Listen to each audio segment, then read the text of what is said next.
Rutshuru en feu, le M23 et le RDF en déroute.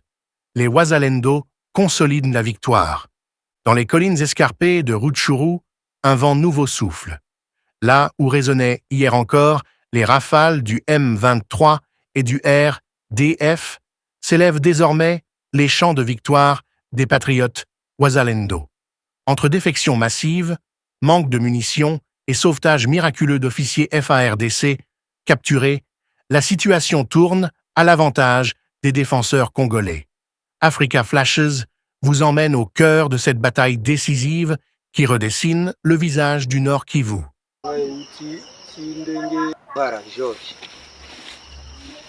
Unatumika munite gani?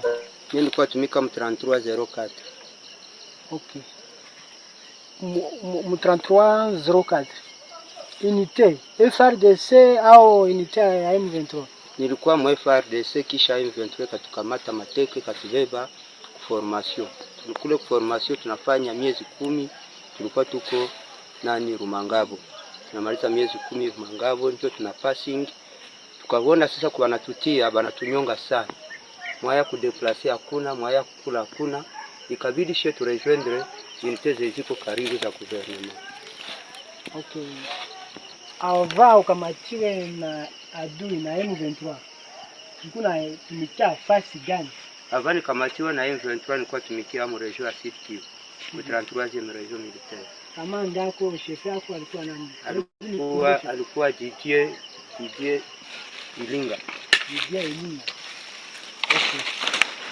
Tujisikia uhuru manake tuko tayari kuwafikisha kwenye wenzenu tuviko manake tuko wazalendo.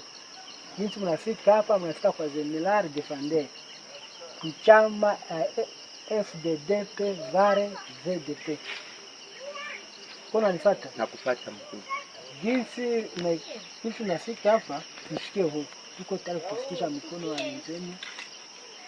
Je kama kenye kilikupermettre kutoka mwadui kama sivyo kama ni sisi gani?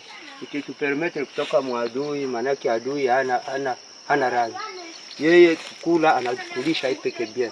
Meshie tulikamatiwaka tunashinda tunakula mpungure. Inatuluma kuroho. Upate 100 francs na kunyang'anya. Upate 10 francs na kunyang'anya. Yeye peke ndiye alibaki tu mposhi, wewe baki uko nakimbia. Manake katubiri na shetu tuye tuangalie kwa amani, tuangalie kitu tuji proteger, tuangalie kisi la maisha tendelea kujua maisha yetu. Kule mu Rumangabo. Donc mkana naisha Rumangabo. Rumangabo nako ni hali tu ya heka. Songamana, lala, lamuka, ikala, unamaza na miezi 2 haunawe, huko tu vile tusanguruwe. Ikabidi na shetu angalie gisi kumta anaweza kimbilia kwa huko makimbilio mzuri, huko bandugu yake, ale. Uangalie gisi na shema maisha takuwa. Ndio kati tuko mbeleni, haiko kama kile tuko baadhi ya kwa batikanisha pana, ndio tunakimbia ndio magumu tulifikia. Kongo nanga nkumbeme kinzanya mitera.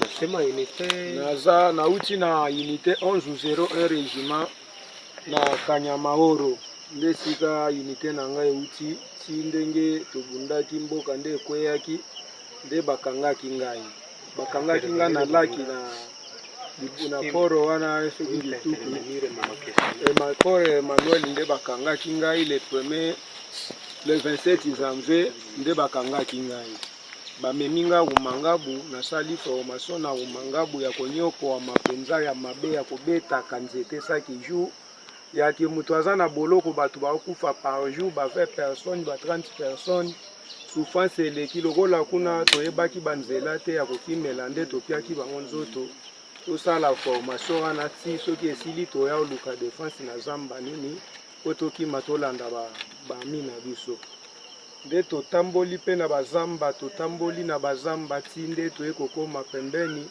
tala kaka lokola motema ezalaka na mouvement te pe maloba baoloba biso toyoka yango te tonyokwama bato baza ebele na kompani me biso kaka nde bato bakangaki tonyokwama tosala bavei manduki te topema te eza kaka lamu kaka ende boye telema zonga boye kobeta kofinga kobwaka basoi na nzoto nde tolembaki yango toyeluka ide na baninga ke tosanga na bamasa totika mouvement tolanda FDLR na zamba. FDDP, chama FDDP kwa General Defender. Chama ya FDDP par VDP pour General Defender nde toye koluka moye ya koluka nzela ti toye kokwea na maboko na bango nde bayambi biso lelo nze. Bonsoir, chers auditeurs d'Africa Flashes, et bienvenue à cette nouvelle édition spéciale consacrée à la situation explosive dans le territoire de Rutshuru, au nord Kivu, en cette fin d'octobre 2025. Depuis plusieurs jours, les informations convergent vers un même constat. La coalition M23/RDF est en train de subir une défaite spectaculaire, marquée par des défections internes, des carences en munitions et une perte progressive de contrôle sur plusieurs localités stratégiques.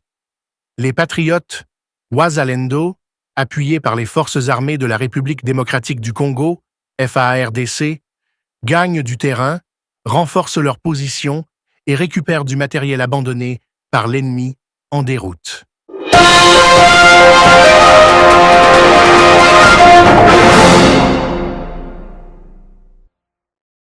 Ce vendredi, 24 octobre, les collines de Bwitabo, Kibirizi, Tongo et Busanza résonnaient encore des échos des affrontements. Les Wazalendo, unis dans leur détermination, ont tendu une série d'embuscades à la coalition M23/RDF, coupant ses lignes d'approvisionnement et isolant ses unités avancées.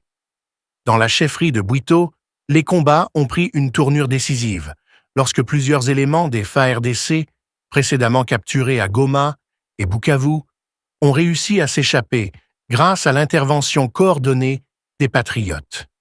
Ces soldats, contraints de combattre sous la bannière du M23, témoignent aujourd'hui de conditions inhumaines, de privation et d'un moral au plus bas au sein des rangs de la coalition. Les récits de ces rescapés sont bouleversants. L'un d'eux, membre de la 33e région militaire, explique avec émotion qu'ils étaient détenus depuis plus de 10 mois à Rumangabo, formés de force par les instructeurs du RDF, pour servir de chair à canon sur les lignes de front. Nous étions privés de nourriture, de munitions, et poussés à combattre sans conviction, confie-t-il, les yeux pleins de fatigue. Ceux qui tentaient de fuir étaient exécutés. Nous savions que la seule issue était de rejoindre nos frères Wazalendo. Ces témoignages confirment les multiples rapports faisant état de tensions internes dans la coalition. Le M23, autrefois soutenu par Kigali avec une logistique redoutable, fait désormais face à une pénurie criante de munitions. Plusieurs sources locales parlent d'un épuisement des stocks d'armes légères et de munitions d'artillerie. Les convois qui acheminaient habituellement ces fournitures depuis la frontière rwandaise seraient désormais bloqués par les frappes ciblées des FARDC et des patriotes sur les axes Katwiguru, Tongo et Kabaya, Bunagana. Sur le terrain, la supériorité morale des Wazalendo est indéniable. Dans la chefferie de Bwito, où se concentre une grande partie des affrontements, les patriotes congolais mènent une guerre de mouvement inspirée des tactiques locales. Ils connaissent chaque colline, chaque sentier, chaque recoin de forêt. Leur détermination ne repose pas sur des promesses politiques ou des gains matériels, mais sur la conviction profonde de défendre leurs terres, leurs familles et leur souveraineté. Cette énergie patriotique, nourrie par la colère accumulée après des années d'agression et d'humiliation, s'est transformée en une force irrésistible. Face à eux, le M23/RDF vacille. Les témoignages de combattants capturés révèlent un climat de méfiance et de découragement dans les rangs rebelles. Plusieurs éléments rwandais auraient déserté après avoir compris que la campagne militaire en RDC n'avait plus d'avenir.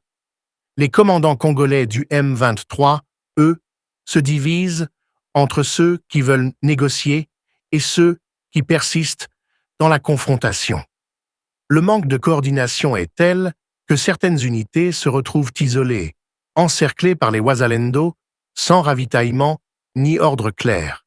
À Rutshuru Centre, les populations commencent à reprendre espoir. Les habitants, longtemps pris en otage par les violences, témoignent de la discipline exemplaire des patriotes qui, loin des accusations de pillage, distribuent la nourriture saisie sur les convois ennemis et assurent la protection des civils. Plusieurs villages naguères sous contrôle du M23, comme Tongo, Kanyabayonga et Bwalanda, arborent désormais fièrement le drapeau national. Les écoles rouvrent, les marchés reprennent timidement, même si la menace des mines antipersonnelles et des tirs sporadiques reste présente. Les FARDC, de leur côté, poursuivent leur offensive stratégique sur plusieurs fronts. L'état-major a confirmé que les opérations coordonnées autour de Kibirizi et Katwiguru visaient à couper toute liaison entre le M23 et ses bases arrière au Rwanda.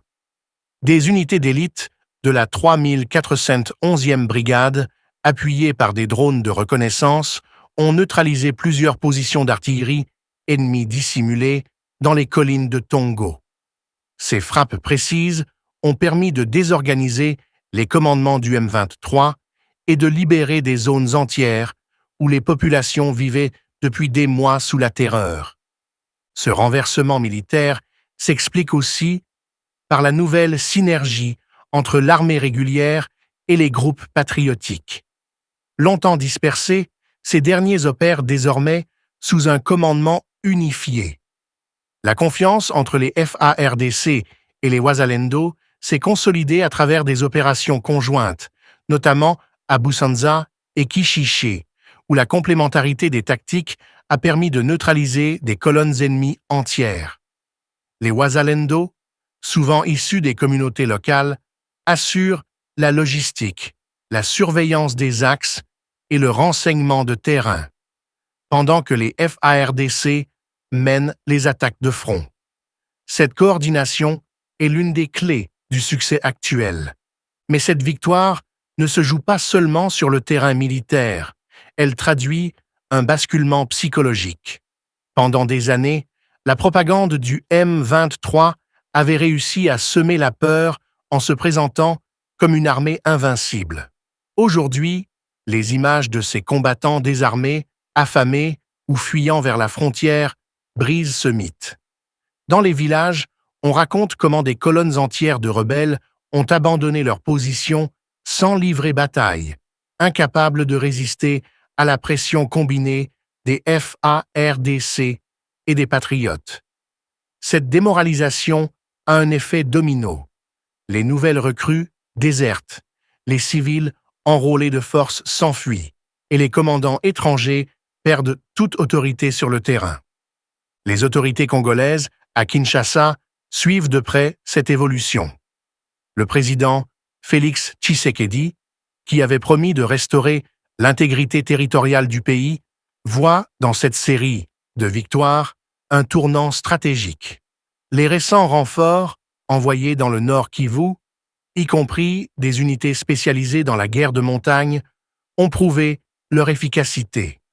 L'introduction d'un armement moderne, notamment des systèmes de vision nocturne, des drones d'attaque et des équipements de communication cryptés, a donné un avantage tactique considérable aux forces congolaises.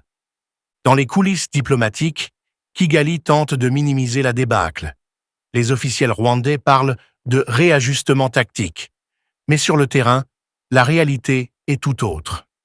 Le M23, déjà affaibli par la coupure de ses approvisionnements, ne bénéficie plus du même soutien logistique qu'en 2023 ou 2024. Les relations entre le Rwanda et certains de ses anciens alliés régionaux se sont détériorées, notamment après les révélations sur les livraisons d'armes du Burundi et de l'Azerbaïdjan aux forces congolaises et burundaises. Le rapport de force s'inverse, et cela se voit désormais clairement sur le champ de bataille. À Rumangabo, ancienne base stratégique du M23, plusieurs dépôts ont été découverts vides ou sabotés. Les patriotes y ont retrouvé des documents internes, des cartes d'opération et même des listes de soldats congolais enrôlés de force. Ces éléments confirment la stratégie du M23/RDF, consistant à utiliser des captifs FARDC comme boucliers humains.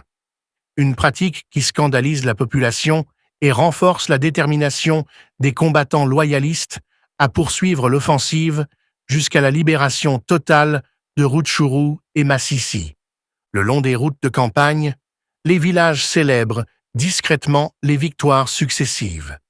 Des danses, des chants et des prières résonnent jusque tard dans la nuit. Mais derrière la joie, la prudence reste de mise. Le M23, acculé, pourrait encore tenter des attaques désespérées. Les FARDC ont donc maintenu un dispositif de surveillance renforcé, notamment autour de Kisharo et Nyamilima, où quelques poches de résistance subsistent. Les patriotes, quant à eux, continuent de patrouiller les collines, veillant à ce qu'aucun infiltré ne compromette la stabilité retrouvée. Cette victoire de Rutshuru ne marque pas seulement la libération d'un territoire, elle symbolise la renaissance d'un peuple. Après des années de doutes, de divisions et d'interventions étrangères, le Congo redécouvre la puissance de son unité. Dans les voix des Wazalendo, on entend la fierté d'une nation qui refuse de plier.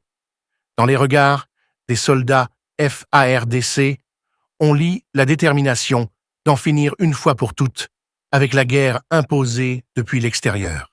Et dans les prières des civils, on perçoit l'espérance d'une paix durable, conquise par le courage et non par la diplomatie des compromis. Alors que la nuit tombe sur les collines du Nord Kivu, le drapeau congolais flotte à nouveau sur plusieurs positions stratégiques. Les Wazalendo, épuisés mais victorieux, allument des feux symboliques au sommet des collines, signe d'une résistance qui n'a jamais faibli. Rutshuru renaît, et avec elle, l'honneur du Congo.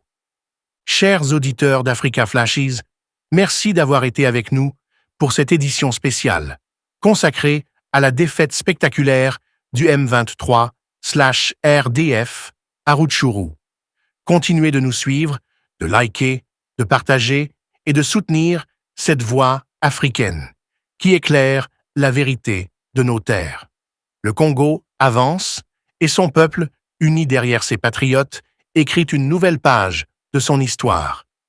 À très bientôt pour un nouveau numéro, ici même, sur Africa Flashes.